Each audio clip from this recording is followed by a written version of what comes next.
Hello बच्चों, कैसे हैं आप? उम्मीद करती हूँ आप बढ़िया और एकदम मज़े में होंगे। बच्चों, आज हम एक पाठ पढ़ेंगे जिसका नाम है शिष्टाचार।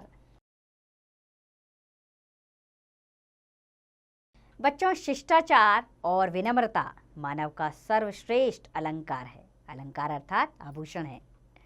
शिष्टाचार ऐसा सराहनीय गुण है जिसकी चारों तरफ प्रशंसा होती है। जिसके पास शिष्टाचार का अलंकार नहीं है वह मनुष्य पशु के समान है। शिष्ट व्यक्ति न सिर्फ स्वयं को संतुष्ट करता है बल्कि दूसरों को भी प्रसन्न रखता है। इस पाठ में हम शिष्टाचार के बारे में विस्तार से पढ़ेंगे। इतने जीवों में परमात्मा ने केवल आदमी को ही मनुष्य बनाया है।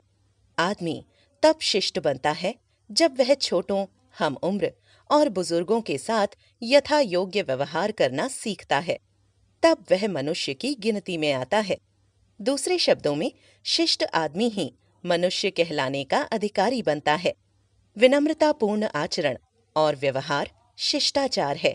ऐसा आचरण जो साधारणतया एक सामाजिक प्राणी से अपेक्षित हो, शिष्टाचार है।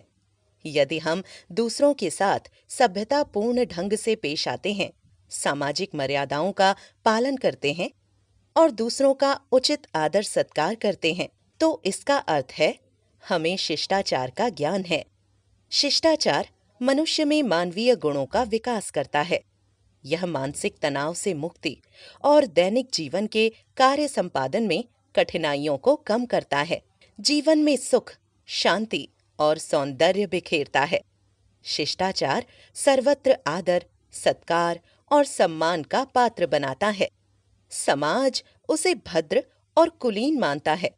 महाभारत में वेद व्यास जी का कथन है, शिष्ट आचरण कल्याण करने वाला, आयु बढ़ाने वाला एवं कीर्ति प्रशस्त करने वाला होता है। इससे इहलोक और परलोक में कीर्ति प्राप्त होती है। इतना ही नहीं, वह बुरे लक्षणों को भी नष्ट करता है। शिष्टाचार को परम धर्म, परम तप और सर्वश्रेष्ठ ज्ञान के तुल्य तथा सभी कामनाओं को सिद्ध करने वाला बताया गया है। विनम्रता शिष्टाचार का ही एक अनिवार्य गुण है। वाणी और व्यवहार की विनम्रता शिष्ट आचरण की पहली पहचान है। हित, मित, मृदु और विचार पूर्वक बोलना वाणी का विनय है। अथर्ववेद का ऋषि कामना करता है कि मेरी जीभ के अग्र तथा मध्य भाग में मधुरता रहे।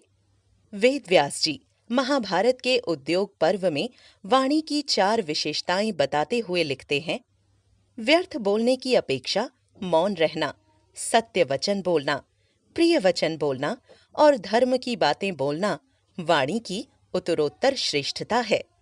लेकिन प्रिय होने पर भी जो हितकर ना हो उसे नहीं कहना चाहिए। हितकर कहना ही अच्छा है, चाहे वह अत्यंत अप्रिय हो। असत्य, कठोर वचन, पर निंदा तथा बकवास से बचना चाहिए। कटु वचन मनुष्यता का शत्रु है। कटु वचन का बाण हृदय से कभी निकलता नहीं और उसका घाव कभी भरता नहीं। तुलसीदास जी कहते हैं, नहीं असत्य संपातक पुंजा, झूठ के पांव नहीं होते, इसलिए उस पर कोई विश्वास नहीं करता। निंदा और बकवास दोनों उपहास के पात्र हैं। इसलिए कबीर कहते हैं, ऐसी बानी बोलिए मन का आपा खोए, अपना तन शीतल करें औरन को सुख होए। व्यवहार और आचरण सिद्धांत के मूल तत्व हैं। इन्हीं के कारण लोग मित्र और शत्रु होते रहते हैं।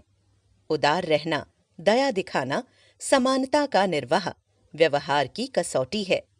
जैसे को तैसा व्यवहार लोक विरुद्ध आचरण नहीं। कपटपूर्ण आचरण करने वाले को वैसे ही आचरण से दबाना चाहिए। वाणी और व्यवहार के 2-4 उदाहरण ही काफी होंगे।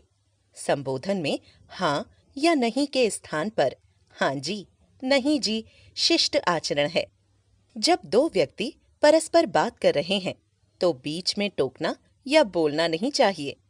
क्रोधपूर्ण बात में भी कटु और कर्कश शब्दों से बचना चाहिए। बस स्टॉप हो, रेल में चढ़ने का अवसर हो या टिकट घर की खिड़की लाइन तोड़ना अशिष्टता है। इसी प्रकार बस की सीढ़ियों पर खड़ा होना या बस की छत पर चढ़कर बैठना अशिष्टता है। आरक्षित महिला सीटों पर कब्जा जमाना अशिष्टता है। भीड़ में धक्का मुक्की करते हुए आगे बढ़ना शिष्टाचार के विरुद्ध है। भोजन करते समय मुंह से चप चप की आवाज करना अशिष्टता है। पंक्ति में भोजन कर रहे हों तो पंक्ति से पहले उठना अशिष्टता है। मना करने पर भी थाली में भोज्य पदार्थ डालना अशिष्ट व्यवहार है। नाम के उच्चारण या लिखने में नाम से पूर्व श्री, श्रीमती, श्रीमान, श्रीयुत आदि लगाना तथा अंत में जी का प्रयोग शिष्ट आचरण है। कृतज्ञ होने पर धन्यवाद करना, आभार व्यक्त करना शिष्टता है। बोलने में कृपया, कृपा करके जैसे शब्दों का प्रयोग करना शिष्टाचार है। अनुशासन जीवन का प्राण है, जिससे प्रतिभा योग्यता बनती है। जीवन के हर क्षण, हर परिवेश, हर परिस्थिति में अनुशासन शिष्ट आचरण की पहचान बनता है। सड़क के बाईं ओर वाहन चलाना, फुटपाथ पर चलना अनुशासन भी है और शिष्टाचार भी। सामाजिक एवं संस्थागत नियमों का पालन करना शिष्टाचार का परिचायक है। मंदिर, मठ, गुरुद्वारे में जूता उतारकर जाना धर्म स्थलों का अनुशासनात्मक शिष्टाचार है। राष्ट्रध्वज के चढ़ते उतरते और राष्ट्रगान के गायन के समय स्तब्ध खड़े रहना अनुशासित व शिष्ट आचरण है।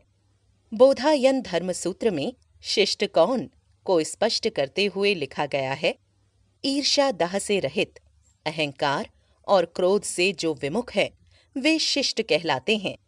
आज की नई पीढ़ी इसको अशिष्टता का आचार मानती है और इसके विमुख आचरण में शिष्टाचार के दर्शन करती है। परिणामतः वह मानसिक तनाव से ग्रस्त है और ओढ़ी हुई शिष्टता से ग्रस्त है। वाणी और व्यवहार की विनम्रता शिष्टाचार को पुष्पित करती है। सामाजिक, धार्मिक तथा वैधानिक नियमों का पालन शिष्टाचार को पल्लवित करते हैं।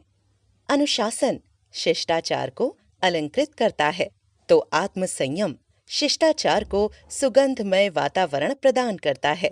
ये सब मिलकर शिष्टाचार पूर्ण जीवन की झोली में सुख, शांति और ऐश्वर्य की वर्षा करते हैं।